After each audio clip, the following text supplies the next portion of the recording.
ආයුබෝවන් ඔබ එක්වන්නේ රූපවාහිනී ප්‍රධාන ප්‍රවෘත්ති ප්‍රකාශය සමග. මම නිෂාදී බණ්ඩාරනායක. මම ආසංක නිලගරත්න. ප්‍රථමයෙන් ප්‍රධාන ප්‍රවෘත්ති ශීර්ෂපාද. කොරෝනාවට එරෙහි ඔක්ස්ෆර්ඩ් ඇස්ට්‍රාසෙනෙකා එන්නත මෙරට හදිසි භාවිතයට අනුමැතිය. මානව හිමිකම් කඩකිරීම සිදුව ඇද්දැයි විමර්ශනයට ත්‍රිපුද්ගල කොමිසමක් පත් කෙරේ. කොළඹ කොටස් වෙළඳපොලෙන් යලි වාර්තාගත අලවියක්. රජයේ උසම කාර්යාල සංකීර්ණයේ ඉදිකිරීම් ඇරඹේ. ගුවන්තොටුපොළ විවෘත කිරීමත් සමග කටුනායකට සහ මත්තලට මගී ගුවන් යානා රැසක්. ප්‍රවීණ මාධ්‍යවේදී එඩ්වින් ආරියදාස මහතා අභාව ප්‍රාප්ත වෙයි. ප්‍රථමයෙන් දේශීය පුවත්.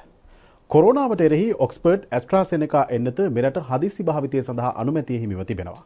ජාතික ඖෂධ නියාමන අධිකාරිය විසින් අද දින එම අනුමැතිය ලබා දුන් බව රාජ්‍ය අමාත්‍ය මහාචාර්ය චන්න ජයසුමන මහතා ප්‍රකාශ කළා.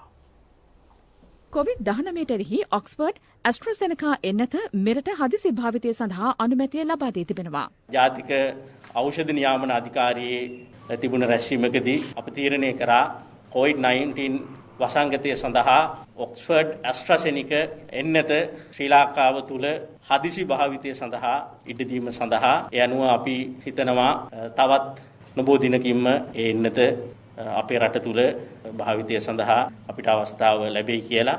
මේ තමයි පළවෙනි වතාව අපේ රට තුළ COVID-19 රෝගය සඳහා එන්නතක් සඳහා අනුමැතිය හිමි වුණ.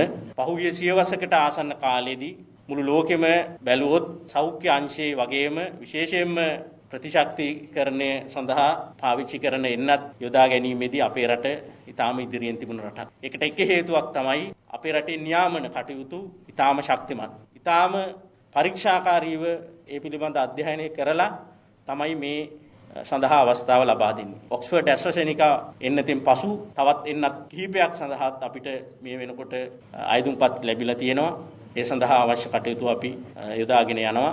එන්නත ලබා දීම සඳහා අවශ්‍ය සියලුම පහසුකම් පුහුණු වීම කටයුතු සඳහා ඒ සියලු වැඩ කටයුතු මේ වෙනකොටත් යොදලා තියෙන්නේ.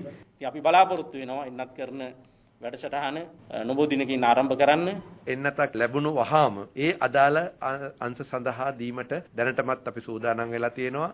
මේ සඳහා කරන පෙරහුරුවක් අද දිනේදී අපි මූලික සූදානම් කිරීම විශේෂයෙන්ම පිළියන්දල සෞඛ්‍ය වෛද්‍ය නිලධාරී කාර්යාලයේත් ඒ වගේම පිළියන්දල ප්‍රාදේශීය රෝහලේත් සූදානම් කරා. රාගම කොළඹ උතුර ශික්ෂණ රෝහලෙත් ඒ සූදානම් කිරීම කළා. හෙට දිනයේදී මේ පෙරහුරුව කරලා අපිට මේ එන්නත් ලබා දීම සම්බන්ධයෙන් අවශ්‍ය කරන ගැටලු මතුවෙන අවස්ථාවල් හඳුනාගෙන ඒවා වෙනස් කිරීමටත් එන්නත් දිනක් ඇතුළත පැයක් ඇතුළත දී හැකි එන්නත් ප්‍රමාණය පිළිබඳව යම්කිසි අදහසක් ලබා ගැනීමටත් අනෙකුත් ගැටලු තියෙනවා නම් ඒවා හඳුනා ගැනීමටත් මේ පෙරහුරුව අවශ්‍ය වෙනවා. ජර්මනියෙන් පසුගිය පැය 24 තුළ කොරෝනා ආසාදිතයින් 18700ක් වාර්තා වුණා. සිදු වූ මරණ සංඛ්‍යාව 855ක්. ජර්මන් රජය මේ වන විට දැඩි සීමා රැසක් හඳුන්වා දී තිබෙනවා. එහෙත් රෝග ව්‍යාප්තිය පාලනය වී නැති බවයි සෞඛ්‍ය අංශ පෙන්වා දෙන්නේ. එරට සෞඛ්‍ය ඇමති ජේම්ස් පාන් ජනතාවගෙන් ඉල්ලා සිටිනේ සෞඛ්‍ය ආරක්ෂණ ක්‍රමවේද අනුගමනය කිරීම තුළින් රෝග ව්‍යාප්තිය පිටුදැකීමට දායක වන ලෙසයි. මරණ සංඛ්‍යාව ඉහළ යාම නිසා ජර්මනියේ ආදාහනාගාර උපරිම ක්‍රියාකාරීත්වයකට එළඹ තිබෙනවා. නව කොරෝනා වෛරස් ප්‍රභේදයක් බ්‍රසීලයෙන් ඉස්මතු වී ඇති බව එරට වෛද්‍ය විද්‍යාඥයින් ප්‍රකාශ කරනවා. එය ප්‍රථමයෙන් නිරීක්ෂණය වී ඇත්තේ ඇමසන් වනාන්තරය ආශ්‍රිත කුඩා නගරයකින්. මේ වන විට බ්‍රසීලයේ දෙවන රැල්ලේ කොරෝනා මරණ සංඛ්‍යාවද සීග්‍රයෙන් ඉහළ යමින් පවතින බව වාර්තා වනවා. රෝහල් රැසක දැඩි සත්කාර ඒකකවල රෝගීන් සඳහා ලබා දෙන ඔක්සිජන් වල දැඩි හිඟයක් මතුවී ඇති බවයි බ්‍රසීල සෞඛ්‍ය සේවකයන් ප්‍රකාශ කරන්නේ. එන්නත් හිඟතාවක් හේතුවෙන් යුරෝපා සංගමේ සමාජික රටවල් රැසක එන්නත් කරන වැඩපිළිවෙල අඩාල වී තිබෙනවා. මේ සම්බන්ධයෙන් යුරෝපා සංගමේ දෝෂාරෝපණ එල්ලවන්නේ ෆයිසර් සමාගමටයි. එන්නත් සැපීමේදී සිදුව ඇති පමාව ගැන වහා කරුණු පැහැදිලි කරන්නයි යුරෝපා සංගමය ෆයිසර් සමාගමට දැනුම් දී තිබෙනවා. ශ්‍රී ලංකාවේ COVID-19 රෝගීන් පූර්ණ සුවය ලැබූ පිරිස 48617 දක්වා ඉහළ ගොස් තිබෙනවා. එම ප්‍රතිශතය 86.17ක්. 13.34ක පිරිසක් තවදුරටත් ප්‍රතිකාර ලබමින් සිටින අතර 7529 දෙනෙකු ඊට අයත්.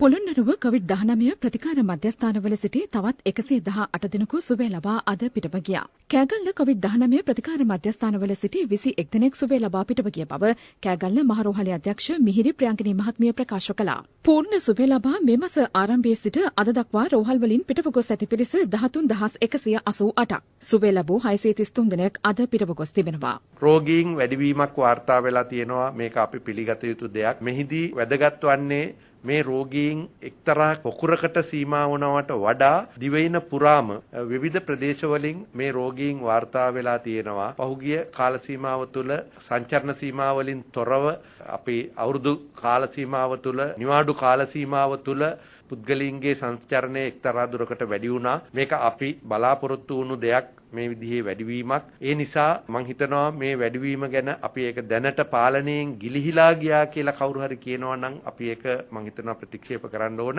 PCR පරීක්ෂණ 16108ක් ඊයේ සිදු කෙරුණා.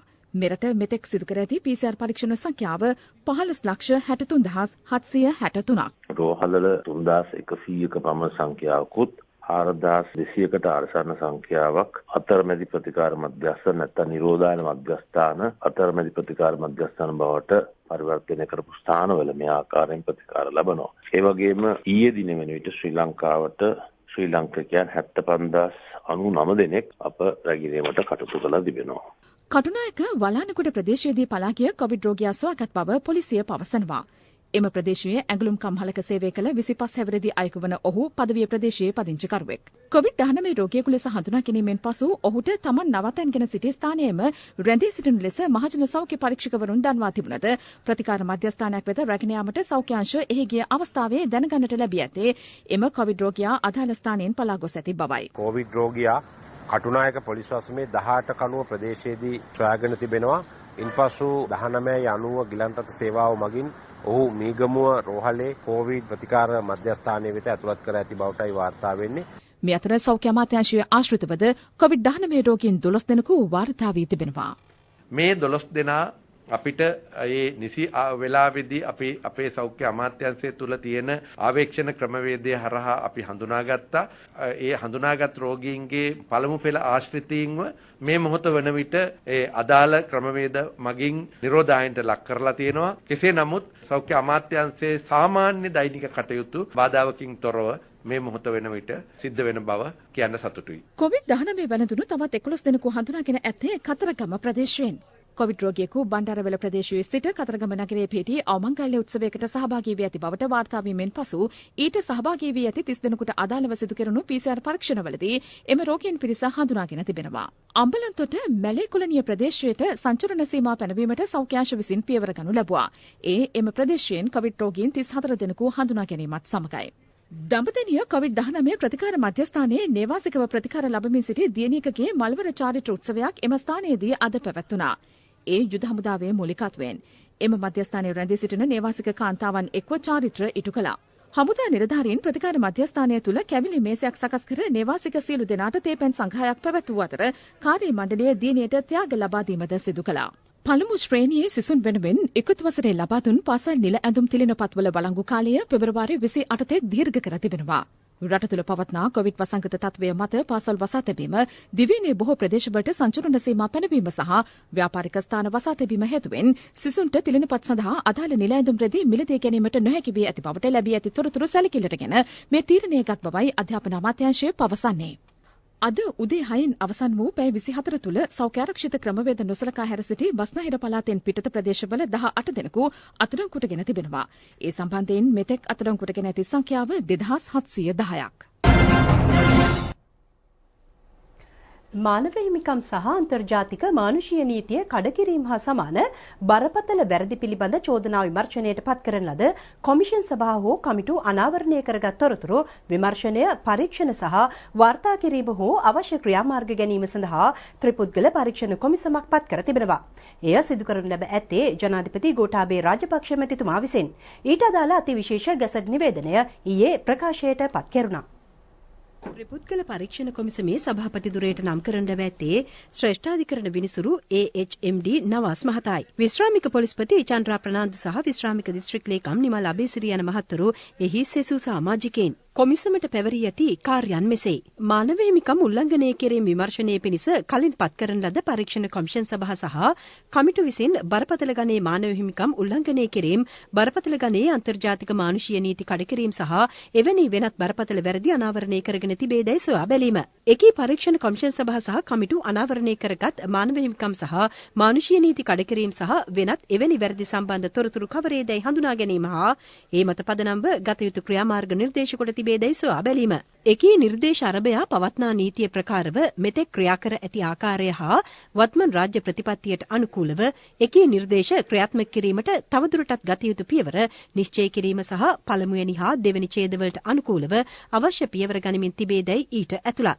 අධීක්ෂණය අවශ්‍ය විමර්ශන සහ පරීක්ෂණ කිරීමටත් අවශ්‍ය පරිදි ජනාධිපතිතුමා වෙත අතුරු වාර්තා ඉදිරිපත් කිරීමටත් කොමිසමට බලය පවතිනවා.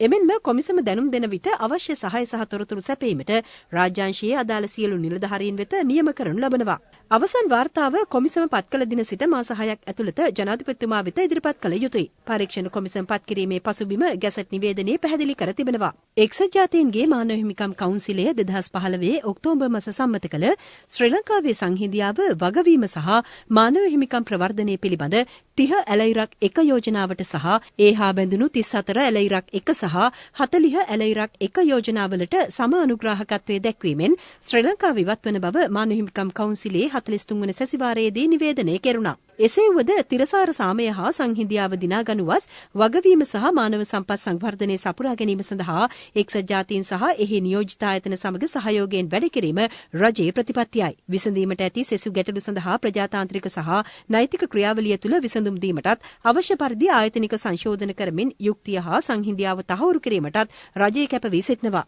රජයේ ප්‍රතිපත්ති ප්‍රකාශයේ සඳහන් අරමුණු සාක්ෂාත් කර ගැනීමේදී ශ්‍රී ලංකාවේ ස්වෛරීභාවයේ සුරකින නොබෙදුණු විදේශ ප්‍රතිපත්තියක් අනුගමනය කළ යුතු බව රජය විසින් පිළිගනු ලබනවා. සිදු ඇතැයි කියන මානව හිමිකම් සහ මානුෂීය නීති උල්ලංඝනය කිරීම ගැන විමර්ශනයට දැනටමත් කොමිෂන් සභා හා කමිටු පත් කරන ලදුව නිර්දේශ ඉදිරිපත් කර ඇති බැවින් ඒ පිළිබඳව විමර්ශන සහ පරීක්ෂණ සිදු කර ගත යුතු ක්‍රියාමාර්ග නිර්දේශ කිරීම පිණිස ත්‍රිපුද්ගල කොමිසම ස්ථාපනය කර තිබෙනවා.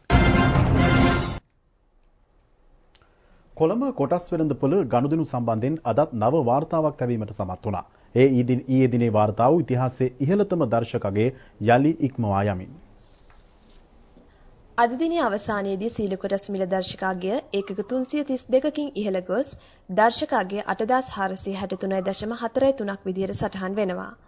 මේ ඊයේ දිනේ වාර්තාගත වූ අගය ද අභිබවා ගොස් නව වාර්තාවක් සම්තුහන් කිරීම විශේෂත්වයක් විදියට දක්වන්න පුළුවන්. එවැගේම S&P ශ්‍රී ලංකා 20 මිල දර්ශකයත් ඒකක 115කින් ඉහළ ගොස් දර්ශකගේ 3312.35ක් විදියට දක්වන්න පුළුවන්. අද දිනේදී වාර්තාගත වූ පිරිවැටුම රුපියල් බිලියන 12ක් වූ අතර මේ කොටස් මිලියන 590ක් ආයෝජකයින් අතර හුවමාරු වී දිනය තුළ සිදු වූ ගනුදෙනු සංඛ්‍යාව 68846ක් විදියට වාර්තා වෙනවා. මේ දිනක වාර්තාගත වූ ඉහළම ගනුදෙනු සංඛ්‍යාව විදියට දක්වන්න පුළුවන්. අද දිනේදී වෙළඳපොළ ප්‍රාග්ධනීකරණය වාර්තා වූයේ රුපියල් බිලියන 3699ක් විදිහටයි. ගුවන්තොටුපොළ යලි විවෘත කිරීමත් සමග මගින් 500 දෙනෙකු පමණ දිවයිනට පැමිණියා. ඔවුන් කටුනායක සහ මත්තල අන්තර්ජාතික ගුවන්තොටුපොළ වෙත පැමිණියේ ඊයේ රාත්‍රී සහ අදයි. පිරිසට විදේශ සංචාරකයන් මාධ්‍යවේදීන් සහ විදේශ රැකියාවල නිරත ශ්‍රී ලාංකිකයන් ඇතුළත් කටුනායක ගුවන්තොටුපළට ගුවන් මගින් 350 දෙනෙකු පමණ පැමිණ තිබෙනවා. ඒ බහරින්, දෝහා කටාර්, ජපානය, නෙදර්ලන්තය, ජර්මනිය යන රටවල සිටයි. එම පිරිසට ශ්‍රී ලාංකිකයන් 315 දෙනෙකු ඇත්. සිළු දෙනා සෞඛ්‍ය ආරක්ෂිත ක්‍රියාමාර්ගවලට අනුකූලව නිරෝධායන මධ්‍යස්ථාන වෙත රැගෙන යනු ලැබුවා. මේ අතර යුක්‍රේන සංචාරකින් රැගත් 11 වන ගුවන් යානය මත්තල ගුවන්තොටුපළට අද පැමිණියා. රජයේ නියම ව්‍යාපෘතියක් ලෙස සංචාරකයන් මෙරටට ගෙන්වා ගැනීමේ වැඩසටහන ක්‍රියාත්මකයි. මේ පිරිස පැමිණියේ යුක්‍රේනයේ ස්කයි අප් ගුවන් සේවයට ඇත් යානයකින්. සංචාරකයන් 104 දෙනෙකු ඊට ඇතුළත්. පැමිණි පිරිස අදාළ සංචාරක හෝටල් වෙත රැගෙන යනු ලැබුවා. මේ අතර යුක්‍රේනයේ සිට මෙරටට පැමිණ සිටි සංචාරකයන් 148 දෙනෙකු එම ගුවන් යානයෙන්ම යලි සිය රට බලා පිටත්ව ගියා. සෙත්සිරිපාය තෙවැනි බහුමහල් කාර්යාල සංකීර්ණයේ ඉදිකිරීම අද ආරම්භ කෙරුණා. විශාලතම ආයෝජනය සිදු කරන රජයේ උසරම කාර්යාල ගොඩ සංකීර්ණය මෙයයි. බහුමහල් නව කාර්යාල සංකීර්ණය ස්ථාපනය කෙරෙන්නේ ශ්‍රී ජයවර්ධනපුර පරිපාලන කලාපයේ කේන්ද්‍ර කර ගනිමින්. ජනාධිපති ගෝඨාභය රාජපක්ෂ මැතිතුමා සහ අග්‍රාමාත්‍ය මහින්ද රාජපක්ෂ මහතාගේ උපදෙස් පරිදි සෞභාග්‍යයේ දැක්ම ප්‍රතිපත්ති ප්‍රකාශය යටතේ සෙත්සිරිපාය තෙවැනි බහුමහල් කාර්යාල සංකීර්ණය ඉදි කෙරෙනවා. මහල් 25කින් යුත් වර්ග අඩි මිලියන 1.37කින් සමන්විත මීට වැය කෙරෙන මුදල රුපියල් බිලියන 16.7ක්. නවීන කාර්යාල පහසුකම් වලින් සමන්විත මෙහි රාජ්‍ය සහ අර්ධ රාජ්‍ය කාර්යාල රැසකට ඉඩ පහසුකම් පවතිනවා. මේ සම්බන්ධ පූර්ණ හිමිකම සහ මූල්‍ය දායකත්වය දරන්නේ නාගරික සංවර්ධන අධිකාරියයි. වාණිජ සහ බැංකු කටයුතු, ආපනශාලා, රැස්වීම් ශාලා, රථගල් මෙන්ම ශාරීරික යෝග්‍යතා මධ්‍යස්ථානයකින්ද නව පරිපාලන සංකීර්ණය සමන්විතයි. සෙත්සිරිපාය තෙවැනි බහුමහල් කාර්යාල සංකීර්ණය ඉදිකිරීම වසර 3.5කින් අවසන් කිරීමට නියමිතයි. කොළඹ නගරේ මහා සැලැස්මක් තිබෙනවා. මේ මහා සැලැස්මට අනුව බත්තරමුල්ල ආශ්‍රිත මේ ප්‍රදේශ ශ්‍රී ජාතකපුර තමයි පරිපාලන ප්‍රදේශය. කොළඹ පුරා විසිරලා තියෙන රාජ්‍ය ආයතන අපි ගේනවා මේ ප්‍රදේශේ. මේ කටයුතු පහුගිය කාලේ අවුරුදු 5ක් විතර තිස්සේ සම්පූර්ණ ප්‍රමාද වුණා. ගෝඨාභය රාජපක්ෂ මහත්මයා ආරම්භ කරපු වේගවත් වැඩපිළිවෙල නතර වුණා. අපි ඒක ආයි පටන් ගන්න. ඒ රාජ්‍ය ආයතන මෙතෙන්ට ගේන එකෙන් අපිට පුළුවන් වෙනවා කොළඹ නගරේ බොහෝ ඉඩකඩම් නිදහස් කරගන්න. අනාගතයේ අපි ගොඩනගන්න බලාපොරොත්තු වෙන අලුත් කොළඹ, අලුත් මුල්‍ය කේන්ද්‍රස්ථානය, වරාය නගරයට ආශ්‍රිතව ගොඩනගෙන පෞරාණික කොළඹ සහ අලුත් කොළඹ කියන දෙක ගොඩනගන්නට අපිට මේ හරහා උපකාර ලැබෙනවා. අපේ සමහර දේශපාලන නායකයින් මේ රටේ ජනතාවට පෙන්වුවේ මේ සිංගප්පූරුවක් කරනවා කියලා. හැබැයි කිසිම ව්‍යාපෘතියක් ක්‍රියාත්මක කිරීමේදී දැක්මක් තිබුණේ නැහැ. වැඩපිළිවෙලක් තිබුණේ නැහැ. නමුත් වර්තමාන ජනාධිපති ගෝඨාභය රාජපක්ෂ මැතිතුමන් මෙම අමාත්‍යාංශයේ ලේකම්තුමා හැට කටයුතු කරද්දී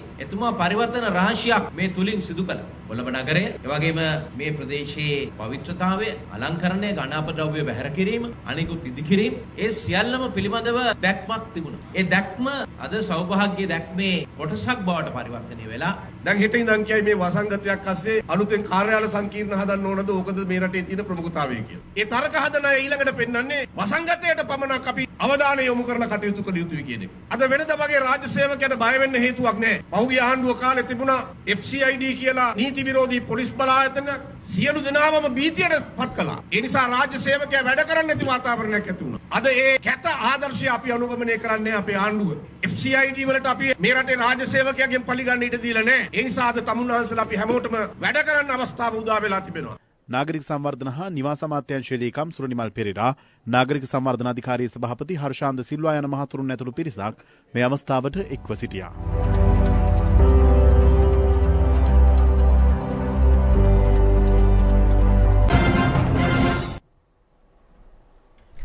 ප්‍රවීණ ජනමාධ්‍යවේදී කලාකීර්ති ආචාර්ය එඩ්වින් ආරියදාස මහතා අද අභාව ප්‍රාප්ත වුණා. කලක් රෝගාතුරව සිටි ඔහු මේ යන විට පසු වූයේ 98 වැනි වියේ. එඩ්වින් ආරියදාස මහතා අභාව ප්‍රාප්ත වූයේ ඇල්විටිකල කොස්වත්ත පහරේ පිහිටි සිය නිවසේදී. 1922 දෙසැම්බර් 3 වන දින ගාල්ල උණුමටන ප්‍රදේශයේ උපත ලැබූ ආරියදාස මහතා මූලික අධ්‍යාපනය ලැබුවේ ගාල්ල බොනවිස්ටා පාසලෙන් සහ මහින්ද විද්‍යාලයෙන්. එවක යුනිවර්සිටි ඔෆ් සිලෝන් යනුවෙන් හැදෙන වූ කොළඹ විශ්වවිද්‍යාලයෙන් 1945 වසරේදී සිංහල හා ඉංග්‍රීසි භාෂා පිළිබඳ උපාධිය ලබාගත් එඩ්වින් ආරියදාස මහතා 1949 වසරේදී මාධ්‍යවේදියෙකු ලෙස ලේක් හවුස් ආයතනයට සම්බන්ධ වුණා. ඩේලි නිවුස්, සන්ඩේ ඔබ්සර්වර්, සිළුමිණ හා ජනතා පුවත්පත්වල කතෘ මණ්ඩලයේ සේවය කළ ඔහු පසුව වඩාත් ජනප්‍රිය වූ නවයුගීය විද්‍යා පුවත්පතේ ප්‍රධාන කතෘවරයා ලෙසද සේවය කළා. ආචාර්ය එඩ්වින් ආරියදාස මහතා ශ්‍රී ලංකාවේ මාධ්‍ය අධ්‍යාපනය ආරම්භීමට මුල් වූ පුරෝගාමී චරිතයක් ලෙසයි සැලකෙන්නේ. කැලණිය කොළඹ හා විවෘත විශ්වවිද්‍යාලවල ජනමාධ්‍ය උපාධි පාඨමාලා සැකසීමට ඒ මහතාගෙන් ලැබුණු දායකත්වය ඉමහත්.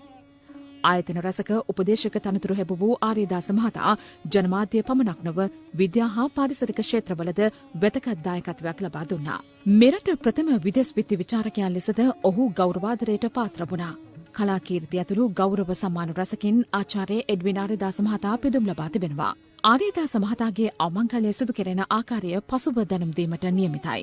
විශිෂ්ට මාධ්‍යවේදියෙකු සහ මාධ්‍ය ආචාර්යවරයෙකු කලාශූරී එඩ්වින් ආරියදාස මහතාගේ අභාවය මෑත කාලයේ මෙරට මාධ්‍ය ක්ෂේත්‍රයට දැරිය නොහැකි ඉමහත් පාඩුවක් බව ජනමාධ්‍ය අමාත්‍ය කෙහෙලි රඹුකැල මහතා ශෝක පණිවිඩයක් නිකුත් කරමින් පවසනවා. ආරියදාස මහතාගේ 98 වෙනි ජන්මදිනයේදී නිවසටම ගොස් සුබ පැතීමට හැකිවීම තමාලද භාග්‍යයක් බවයි අමාත්‍යවරයා ශෝක පණිවිඩයේ සඳහන් කර ඇත්තේ. එහිදී මාධ්‍ය ක්ෂේත්‍රයේ ප්‍රගමනය වෙනුවෙන් එඩ්වින් ආරියදාස මහතා කළ යෝජනා එතුමාට ගෞරවයක් ලෙස ඉදිරියේදී ක්‍රියාවට නංවන බවද අමාත්‍යවරයා ප්‍රකාශ කර තිබෙනවා. ගල්ලංගුරු බිලදී ගැනීම විධිමත්ව මෙන්ම විනිවිද භාවයෙන් සිදු කළ බව සීමා සහිත ලංකා ගල්ලංගුරු සමාගම පවසනවා. එහෙත් සමගි ජන බලවේගයේ පාර්ලිමේන්තු මන්ත්‍රී නලින් බණ්ඩාර මහතා අද පැවති මාධ්‍ය හමුවකදී ප්‍රකාශ කළේ මිලදී ගැනීමේ ක්‍රියාවලිය ගැටලු සහගත බවයි. අවසාන වශයෙන් ඩොලර් 59ට තමයි මෙට්‍රික් ටොන් එකක් අරගෙන තිබුණේ ස්පොට් ටෙන්ඩර් කැඳවීමෙන්. හදිසි ටෙන්ඩර් කැඳවීමෙන්. එතකොට ඊට පස්සේ ඊයේ පෙරේදා හදිසියේ එකපාරටම ටෙන්ඩර් කැඳවීමක් කරලා තියෙනවා. ඒ සඳහා මිල ඩොලර් 90ක් වෙලා තියෙනවා. හදිසි ටෙන්ඩර් කැඳවීමේ 4 වෙනි ටෙන්ඩරේ ඩොලර් 59ට ගන්නවා. 5 වෙනි හදිසි කැඳවීමේ ටෙන්ඩරේ ගන්නවා ඩොලර් 90ට එකපාරට. සෑම වසරකම දෙසැම්බර් හා ජනවාරි මාසවලදී ලෝක වෙළඳපොලේ ගල්ලංගුරු මිල ඉහළ යනවා. API 4 මිල දර්ශකය අනුව තහවුරු වන්නේ ගල්ලංගුරු මිල අගෝස්තු මාසයේදී අවමගයක් ගන්නා බවයි. 2017 වසරේ දෙසැම්බර් සහ 2018 වසරේ ජනවාරි මාසයේදී ගල්ලංගුරු මෙට්‍රික් ටොන් එකක් සඳහා ඇමරිකානු ඩොලර් 100ක මුදලක් ගෙවා තිබෙනවා. එහෙත් මේ වසරේදී ගල්ලංගුරු මෙට්‍රික් ටොන් එකක මිල API 4 මිල දර්ශකයට අනුව ඇමරිකානු ඩොලර් 91.45ක්. සියලු මිලදී ගැනීම් සිදුව ඇත්තේ ප්‍රසම්පාදන ක්‍රියාවලියට අනුවයි. මිලදී ගැනීමේ ක්‍රියාවලිය සඳහා කැබිනට් මණ්ඩලය පත් කළ විශේෂ ප්‍රසම්පාදන කමිටුවේ අනුමැතියද හිමිව තිබෙනවා. අදාළ ලන්සු ලියවිලි සඳහා නීතිපති දෙපාර්තමේන්තුවේ අනුමැතියද ලබාගෙන ඇතැයි සීමා සහිත ලංකා ගල්ලංගුරු සමාගම නිකුත් කළ නිවේදනයක සඳහන්. රටට උපරිම මූල්‍යවාසි ලබා ගැනීමට හැකිවන පරිදි මිලදී ගැනීම් සිදු කිරීමට නිර්දේශ ඉදිරිපත් කිරීම සඳහා විදුලිපළ අමාත්‍ය ඩලස් අලහප්පිරම මහතා විද්වත් කමිටුවක්ද පත් කර තිබෙනවා. දැන් අවධානය තවත් දේශීය පුවත් කිහිපයක් වෙත. නිෂාදී තමන්ගේ වෙරවීරියෙන් කර්මාන්තවල නිරත වන බොහෝ පිරිසක් අපේ රටේ ජීවත් වෙනවා. ඔවුන්ගේ අනාගතයට දැන් යහපත් කල දවසක් උදා වෙමින් පවතිනවා. කම්මල් කර්මාන්තය විසිතුරු මත්ස්‍ය කර්මාන්තය මල්වගාව සිදු කරන පොළොන්නරුව දිස්ත්‍රික්කයේ ගම්මාන 3ක ජනතාව පිළිබඳවයි මේ තොරතුරු.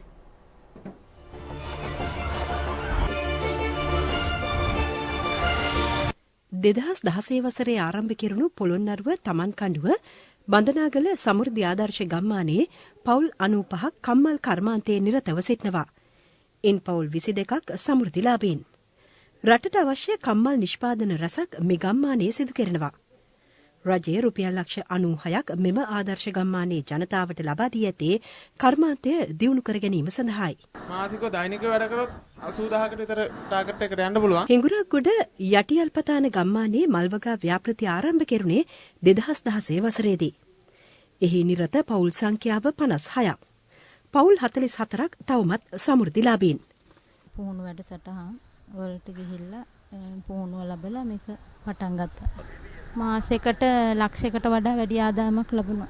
අපේ ගමේ 58 දෙනෙක් මල් කරනවා. මං කියන්නේ මේ මං දිනුවා වගේ අනෙක් කට්ටියට නිකන් ඉන්නේ නැතුව මේ මල් ටික කරලා දිනුවක් ලබන්න කියලා. ආර්ථිකයේ ඉතින් බිඳ වැටලානේ තිබ්බේ මේ පැත්තට. සමුද්දියෙන් තමයි මේ ව්‍යාපාරය අපිට මේ පැත්තට ගෙනත් දියත් කරලා පෙන්නුවේ. පොළොන්නරුව ලක්ෂ උයන ගම්මානයේ පවුල් 32ක් ස්වයං රැකියාවක් ලෙස විසිතුරු මත්ස්‍ය කර්මාන්තයේ නිරතව සිටිනවා. නිවසේ සිට සිදු කළ හැකි මේ කර්මාන්තය තවදුරටත් ව්‍යාප්ත කරමින් තවත් 50 දෙනෙකුට ඒ සඳහා අවශ්‍ය ආධාර ලබා දීමටයි රජය සැලසුම් කර ඇත්තේ. සමුද්‍රි සමිතියෙන් තමයි මේක මේ ආරාධනාව ලැබුණේ මේකට බැඳෙන්න කියලා. ඊට හොඳ ආදායමක් තියෙනවා ඉතින්. දරුවන්ගේ වැඩත් කරගෙන, ගෙදර වැඩත් කරන ගමන් අපිටත් එදිනෙදා ආදායමක් ගන්න තමයි අපි මේකට යොමු වුනේ.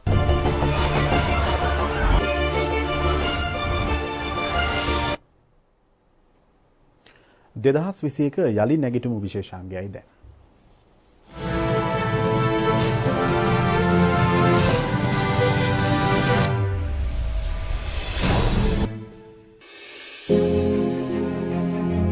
වෘත්තියෙන් මොහු සෞඛ්‍ය අමාත්‍යාංශයේ රියදුරෙක්. කොවිඩ් වසංගත සමයේ ඔහු අඛණ්ඩව රැකියාවට ගියා. ඒ අතරතුර ඔහුට අපූර්ව අදහසක් ආවා. ඒ තමා සතුව පවතින පුරන්වගිය පර්චස් 15ක කුඹුරු ඉඩම් කැබැල්ල වගා කිරීම.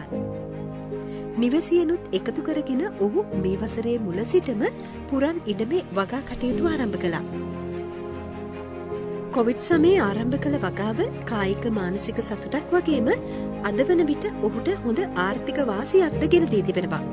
දවසින් දවස මොහොතින් මොහොත ආරංචි වෙනවා ලොක්ඩවුන් කරා කඩසාප්පු වහන කියන හේතුව තමයි මේ විස බීජයෙන් මිනිස්සු ආරක්ෂා කරගන්නේ. මගේ එකම චේතනාව උනේ හදිස්සි හරි අපිට ටවුන් එකට යන්න බැරි වුණොත් අහල පහල හරි කාට හරි එළවලු එකක් හෝ දීලා ඒ මිනිස්සුන්ගේ අර කොවිඩ් වෛරසය නගරයට ගිහිල්ලා සුපර් මාකට් එකට ගිහිල්ලා විස බීජ ඇතුළත් කරගන්න අවස්ථාවෙන් මුදවා ගන්න. මහජනතාවට කියන්නේ තමන්ගේ මිදුලේ පොඩ්ඩක් හරි ඉඩ තියෙනවා නම් යම්කිසි පැලයක් හිටවන් කුෂිකර්මාන්තයක යෙදුණා නම් අපිට ආය සමාජයත් එක්ක සැරිසරන්න අවස්ථාවක් හම්බ වෙන්නේ නැහැ. විශේෂයෙන්ම අපේ නිවසේ අපේ ගෙවත්තේ මොනයම් හෝ ආහාර වර්ගයක් වගා කරගන්න පුළුවන් නම් එමගින් වසවිස නැති ආහාර නිවසේදීම සපයා ගන්න පුළුවන්. මේ මගින් ආහාර සපයා ගැනීම පමණක් නෙමෙයි අපිට ශාරීරික ව්‍යායාමයක්, මානසික සුවයක්, ආහාර සුරක්ෂිතතාවයක් වගේම පවුලේ ආර්ථිකයට යම්කිසි සහනයක් ඇති වෙනවා.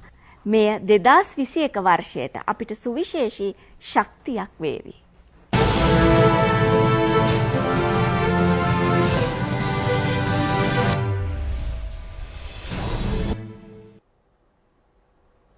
තවත් දේශීය පුවත් කිහිපයක් ලුහුඩින්. මුතුරාජවිල පාරිසරික කලාපය ගොඩකිරීම හා ඉදිකිරීම පිළිබඳ සොයාබලන කමිටුවට එම ප්‍රදේශයේ පියතුමක පත්කිරීමට අගරදුගුරු අතිඋතුම් මැල්කම් කාදිනල් රංජිත් හිමිපාණන් පියවරගෙන තිබෙනවා. අමාත්‍ය මහින්ද අමරවීර සහ රාජ්‍ය අමාත්‍ය විමලවීර දිසානායකන මහතුරුන් කාදිනල් හිමිපාණන් මුණගැසුණු අවස්ථාවේ මේ තීරණයට එළඹ තිබෙනවා. ප්‍රදේශය තුල ගත වී ඇති ප්‍රශ්නයට ස්ථීරසාර විසඳුමක් සෙවීම සඳහා පරිසර ඇමතිතුමා විසින් පත් කරනු ලබන ඒ කමිටුවකට මේක අධ්‍යයනය කරලා පරිසරයට හානියක් නොවන ආකාරයෙන් මේ මුළු ප්‍රදේශයේම භූවිද්‍යාත්මක අලංකාරය ආරක්ෂා කරන වැඩපිළිවෙලකට අදහස් සුදහස් එකතු කරගන්න තීරණය කළා. එම කමිටුවට මහජන සංවිධානවල නියෝජිතයෙක් සහ අපේ පියතුමන්ලාගේ නියෝජිතයෙකුත් ඇතුල් කරන්නට තීරණය කළා. රාජ්‍ය ඖෂධ නිෂ්පාදන සංස්ථාව කොළඹ ජාතික රෝහල සඳහා අවශ්‍ය වෛද්‍ය උපකරණ ඇතුළු උපකරණ තොගයක් ප්‍රදානය කළා. එහි වටිනාකම රුපියල් මිලියන 12ක්. මෙම ප්‍රදානය සිදු කරුණේ සුදර්ශනී ප්‍රනන්දපුල්ලේ මහාචාර්ය චාර්ණ ජයසුමන යන රාජ්‍ය අමාත්‍යවරුන්ගේ ප්‍රධානත්වයෙන්. මේ අතර ශ්‍රී ජයවර්ධනපුර රෝහලේ කාර්යක්ෂමතාව වැඩි කිරීමේ නිර්දේශ ලබා ගැනීමට පත් කෙරුණු පංච පුද්ගල කමිටුවේ වාර්තාව සෞඛ්‍ය අමාත්‍ය පවිත්‍රා වන්‍යාරාජ මහත්මිය වෙත එම අමාත්‍යංශයේදී අද බාර දෙනු ලැබුවා. කමිටුවේ යෝජනා හා නිර්දේශ 36ක් ඊට ඇතුළත්. ලෝක ආගමික දිනය නිමිත්තෙන් විශේෂ උත්සවයක් නාරාහෙම්පිට බහයි ආගමික මධ්‍යස්ථානයේදී පසුගියදා පැවැත්වුණා. සියලු ආගමික නියෝජිතයන්ගේ සහභාගීත්වයෙන් පැවති උත්සවයේ මූලික අරමුණ ආගමික සංහිඳියාව ගොඩනැන්වීමයි. ජාතික යොවුන් සේනාංකය හා ශ්‍රී ලංකා ජාත්‍යන්තර බෞද්ධ ඇකඩමිය අද අවබෝධතා ගිවිසුමකට එළඹුණා. ඒ අනුව මෙම බෞද්ධ ඇකඩමිය මගින් ජාතික යොවුන් සේනාංකයේ ඉගෙනුම ලබන තරුණ තරුණියන් වෙත ඉංග්‍රීසි සහ තොරතුරු තාක්ෂණ යන විෂයන් පිළිබඳ ජාත්‍යන්තරව පිළිගත් උසස් සහතික පත්‍රයක් පිරිනමනු ලබනවා. වැඩසටහන ක්‍රියාත්මක කෙරෙන්නේ අමාත්‍ය නාමල් රාජපක්ෂ මහතාගේ සංකල්පයකට අනුවයි. තරුණ හා ක්‍රීඩා අමාත්‍යාංශ ලේකම් අනුරාධ විජේකෝන් ජාතික යොවුන් සේනාංකයේ සභාපති කර්නල් දර්ශන රත්නායක යන මහතුරුන්ගේ සහභාගීත්වයෙන් ගිවිසුමට අත්සන් ලැබුණා. ඒ සමගින් රූපවාහිනී ප්‍රධාන ප්‍රවෘත්ති ප්‍රකාශය නිමාවට පත් වෙනවා.